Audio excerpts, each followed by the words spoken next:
dad gumaysta loo yaqaan oo dadka ka ganacsado oo dadka cadaadiyo oo dadku gaaliga islaamka xitaa u kala soocnaa waqtiyada aan soo marray waqtigaana ka xun waxa jira mar Soomaaliya gumaysta haystay oo dadku aaminsanaa in gumaysta haysto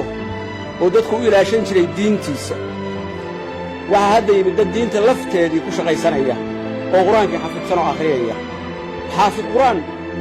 ilmihi inta ka haysto quraanka xafidsiyo qalbiga ka takhtarsiya qarax ku xiraya soo baxay inaynu shabaabka gaalaysiino inuu gaala yahay u sheegna dadkana waa la rabaa iyaga gaala ah inay diinta islaamka ku gabadeen oo qofka masaaj ka soo baxa dilayaan waa ay ugu dambaysay oo aan jamaaca tagaa ma jirto masjidkii baa leeyahay aysan dadkii aadamiga ahaa bay cabsi ku abuureen cabsida iyo gaajadu waa laba shay oo wada socda meel haddii ilaahay cabsi ku ibtileeyo gaajaa ku xigta dadkii baan isu lugaynayn dadkii baan wada shaqaynayn dadkii baan cibaadaysanayn mushkiladdaasay ku abuureen ummaddii waa argagax geliyeen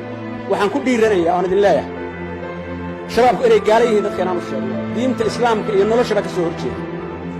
xasilloonida ka soo hor jeeda cibaadada ka soo hor jeeda caqiidada ka soo hor jeeda muslimnimada ka soo hor jeeda haddaan safar ahay dhallinyarada ma qaado waxaan ka baqaa inuu maaragtay gaari ka degi yidhahdo ama qarxiyo lafahaygaan uga baqaa waa asxaan darro wey cadaylaha ma qaado hadda wallaahi waa qaadi jira waago qof walba naftaydaan uga baqa masjidkii baan ka baqa oo qofka islaamka aan qaadi lahaa baan ka baqa oo kii tuugsanayay baan ka baqa waa mushkilad wey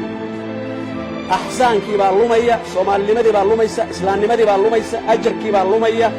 ilaahay hayna ka qabto ilaahuw naga qabaannu leenahay shayaadiin weeye shayddaanka aan iska naarro aan iska qabanno waxaa laga yaabaa qaar idin ka mid inay aaminsan inay muslim yihiin baa laga yaabaa inaad u riyaaqaysaan oad muslim u qabtaan idinkoo diinta jecel